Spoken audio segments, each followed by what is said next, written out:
When he described initially the basic concept of what the third wave is, I wondered whether he was setting me up, given the fact that the disquiet he refers to is increasingly something we also sort of face from our more, let's say, evolved or enlightened leaderships and so on and so forth. But when he sent me the literature on the subject of the third wave, as it were, I felt it was pretty consistent with the way we've looked at our brand, and we have some fairly well thought through, fairly well codified thoughts on how we look at the brand Times of India and the world at large. So I just thought I'd share with you how we look at the brand, and perhaps it might give you a more generalized insight on what's happening in branding. Just to sort of summarize at least my take on what this third wave of branding is meant to be all about. If the first wave was a wave, created by the David Ogilvy's of the world, where there were better mousetraps to be built, this is a world of product attributes, and the way brands work really is providing features that work for the individual. Features that work for me is broadly the way brand communication, brand marketing sort of happened in that era. There were relatively limited brands in each category, and there was enough space for people to have concrete points of difference.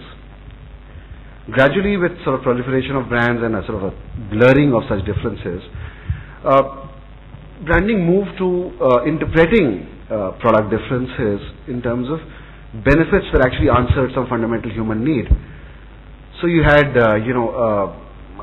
Pepsi, for example, was your ability to stand out as an individual against the collective. The Coke was the opposite. It was the sense of brotherhood in a larger community. The idea of, let's say, Whirlpool was a sense of confidence of being a mom who can turn things around and being a magic mom. So the benefit or the feature of let's say, mobile phones was the idea of being in touch with whoever you wanted to, and therefore this was being able to interpret attributes in a way that made sense and touched home deeper within. But even as this sort of is beginning to find a sense of clutter, because progressively most telecom brands, for example, have moved up to the idea of communication and human interaction as a broader theme, and so on. So even that space is beginning to look crowded in some categories. So what is perhaps happening the world over is a beginning of a new wave, which is not so much about spelling out really what a brand does, but merely creating a worldview which bonds with, which resonates with the user's own worldview. This is all about empathy. It's merely about brands becoming soulmates that simply vibe with consumers, which simply reflect their worldview. If you look at the advertising, let's say, of Budweiser over the last few years, it isn't remotely about beer drinking anymore. It's just about male bonding. It's just about chilling out. It's just about being a certain somebody. Body Shop was an example he has quoted. It's about a worldview that says that there is already, environment is getting sort of ravaged. There is, in the name of commercial marketing, all kinds of, unethical testing of products happens and so on. It's a worldview that says we'll play it straight, we'll play it ethical. So it's a worldview that actually begins to bond with people. So it'll be my attempt to share with you what the Times of India worldview is and how that reflects a changing reality of the way India is changing. Let's start with the newspapers and the way they traditionally saw themselves. By and large, most newspapers, not just in India but around the world, have actually come up as voices of interest groups of various kinds. The Times of India itself, for example, was the paper launched by the business community of Bombay. Similarly, reformers, social organizations, lobbying groups. By and large, most newspapers came into being by trying to change the world in the image of the promoter, of the publisher. So as a result, by and large, they saw their role as lofty, and and it sort of pedestalized. The industry pedestalized itself through terms like the fourth estate. There were statements like a senior editor of a large paper saying that his was the second most important job in the country, and the whole business of newspapers was meant to be, and perhaps it was a relevant way of looking at newspapers at a time when India was struggling to find its feet, against the British, or struggling to find a viewpoint in the modern world. And its primary role of the newspaper as a category was perhaps education, emancipation, and other such fairly valid but lofty ideas. Because of which, generally speaking, most newspapers tended to, as it was, preach from the pulpit. They deliberately, chose a style that was often, sort of roundabout and complicated sentences. And in terms of the choice of content, by and large, it remained of a certain genre alone. Stuff that mattered to the country, politics, government policy, and so on and so forth. In other words, overall, the paradigm was very much that of a parent-to-child approach to communication. And it worked wonders. I mean, that was perhaps the need of the hour. This was a sort of a Brahminical society with strong ideals like mind over matter, ideals of building a new nation, and the newspapers were sort of our guiding lights in that process. Their design, therefore, I said, in terms of content, was typically politics, economics, state policy, relatively a heavy and ponderous style, a sermonizing tone. But come the 90s, and therefore, perhaps it was a valid, way of looking at things. It was catering to my need to be feel educated and well informed, and this was a society struggling to find jobs, to seem educated, the white collar ethic was all around us, and they played that role. But the 90s, I think, began to see some fundamental changes taking place in Indian society. This was not just, this was Midnight's grandchildren, the second generation post-independence that was around us. This was a generation tired, let's say, of the moping and the complaining of their fathers about all the constraints of Indian life, and here was a generation eager to get on with it, to find new avenues, to find new things to explore. And this was sort of fueled by the opening up of the economy, with new brands flooding in, new media that exposed you to the ways of the world. So this was a generation impatient with the status quo, was keen to get on with it. Their horizons were expanding, not just in terms of their jobs, but in terms of their worldviews. They were willing to explore new facets of life. In all this, an important aspect, particularly given the paradigm of parent to child that most newspapers occupied, there's been over the last 10 years if you really just observe, a fairly dramatic change in the whole way we look at authority. Traditionally, if you look at, for example, the way popular culture depicted fathers, you had this sort of archetype of the Dilip Kumar type of archetype, who sort of was a weighty man, or iftikhar. Most authority figures had that, very serious, very idealistic sort of a sense. And gradually that gave way to much more with it, vibing with his kids kind of archetype, say, played by Anupam Kher in many films. If you see a watershed film like Dilwale Dulhaniya Le Jayenge, the whole character of Amrish Puri is in fact set up as the face of parenting that doesn't work anymore. So there was a fundamental change taking place in the way we looked at authority. There was increasingly a dismissive air about people in power. You saw the way politicians were depicted again in films, in the way we began to, earlier, maybe in the 50s and 60s, there was a sort of a respectful, almost reverential air towards people in power because they were genuinely, great people.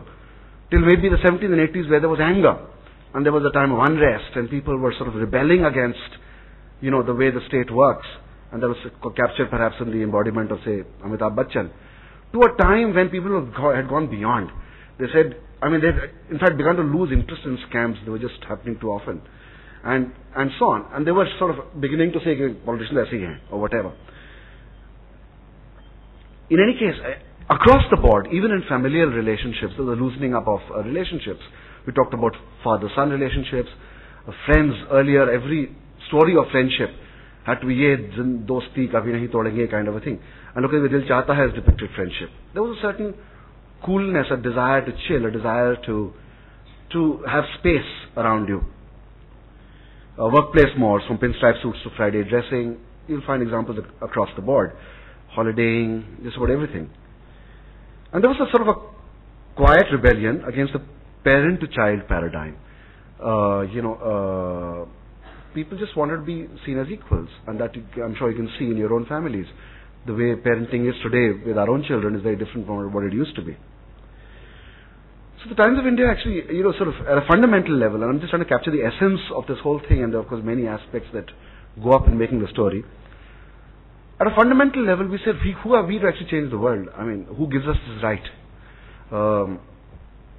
That's a very sort of for a newspaper person, it's a very, I would say, heady thing to feel that sense of power that you can actually change society in your own image. But he said, what is so fundamentally different about newspapers as compared to almost any other consumer product? We are here to be a part of our reader's life.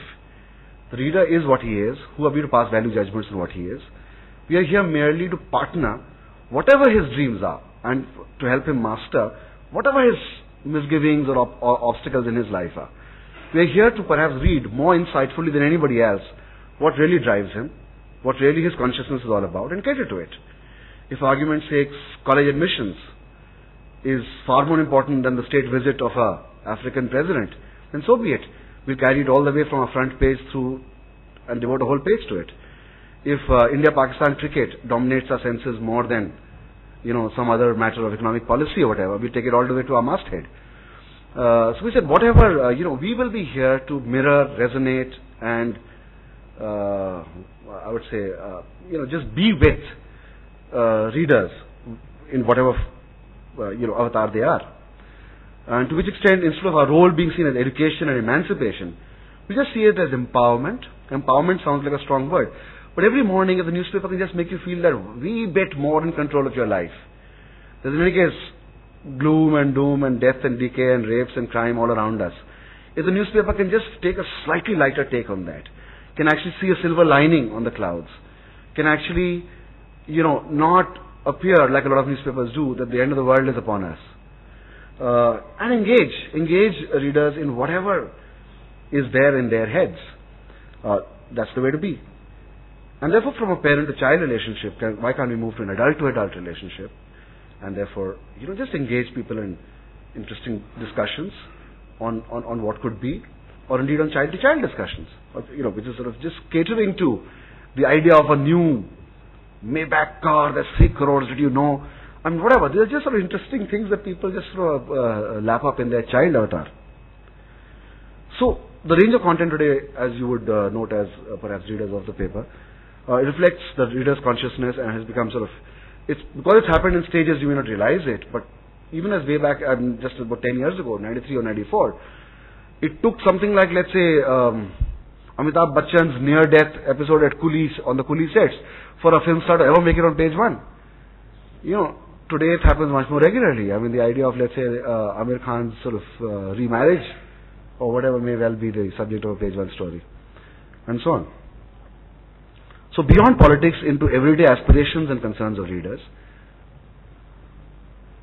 just sort of, and this is commonplace, it happens all the time, from news that is important, where we took the call as editors and newspaper makers, in all caps, news that is important, to news you can use.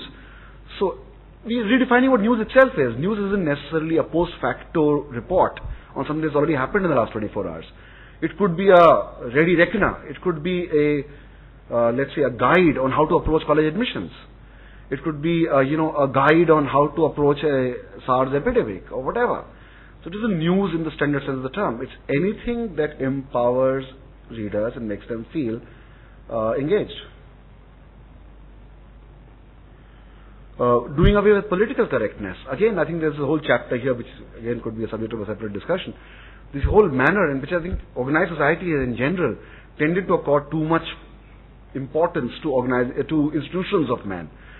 History books will give you blow-by-blow accounts of kings and dynasties and give you hardly a sense of what happened in the popular culture of those times. Similarly, newspapers tended to be obsessed with matters of state. Would tend to look at, Prime Minister Atal Bihari Vajpayee. That's the 5-letter word by which, 5-word nomenclature by which, he would be referred to time and again. This is if the normal man on the street has begun to change his relationship with those in power. In any case, they're here to serve us. It's not that we have anything against politicians. It's just that you have got to, part of empowerment is to make people feel, being able to look the world in the eye. So, it's everything from, if in any case, most of us think of the whole politics game as a bit of a charade. So we call it the dance of democracy, and you have serious news on the subject, but the whole thing possibly has a slightly bemused sense of detachment. You call this whole thing the political akhada. You have, humorists like Bachi and Jug writing about these things from time to time. You have, cartoonists, in fact, more than any other newspaper in the country today, infographics, people, so on. I mean, some tell us we get carried away with some of this at times, and perhaps we do, especially when it gets difficult to read, but this is more to illustrate a point.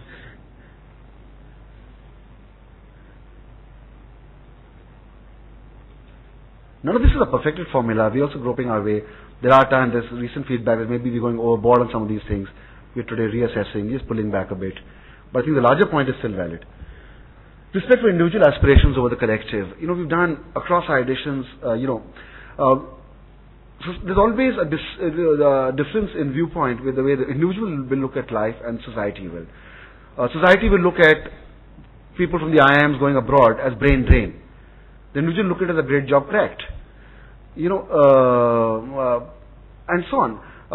When dressing habits change, there'll always be a bit of a dispute between the way the individual feels and the way the collective feels, and so on. The newspaper is a platform for such debates, and we, wherever possible, we try and take the side of the individual. Day before yesterday was an edit celebrating the fact that Jassi had landed up on a postage stamp. And again, this is of course part of the whole thing of political correctness as well. Basically, this is about eschewing the standard establishment way of doing things and questioning assumptions and giving way to new individual aspirations. Space in the relationship, the way we write the newspaper. Newspapers tended to be try and bludgeon you into a particular point of view.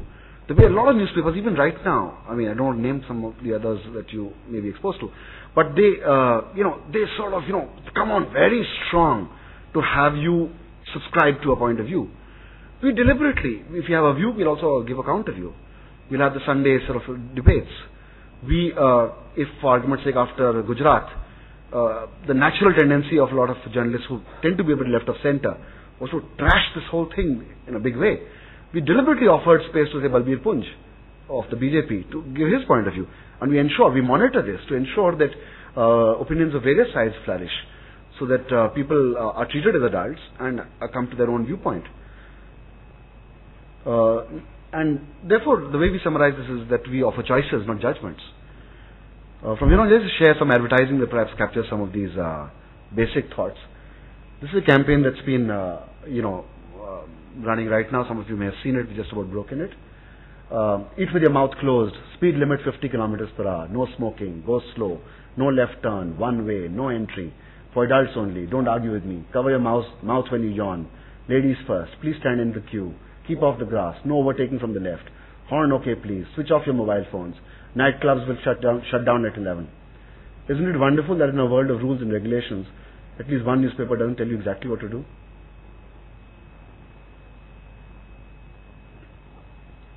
From the minute you are born, you do not make your own choices.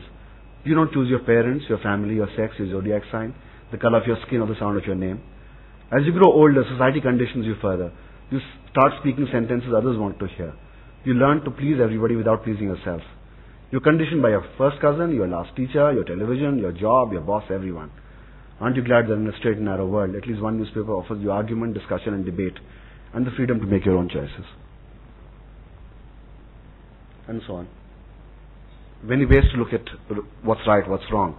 Why, who are we to pass easy judgment? And just takes up various issues we have debated in the paper. Should prostitution be legalized? Are you allowed? Why can't you wear a T-shirt with an Indian flag on it? What's the right age to order a drink? Is it okay to have premarital sex? Who decides when a party is over? This is more about things that are on the margin when it comes to moral issues. This is about other aspects of politics and international matters. Is there only one way? And surely there isn't. And we respect multitude of opinion. Many of you recall the films on the Times of India brand that we run from time to time? I actually had a lot of press advertising as well, but I haven't brought that.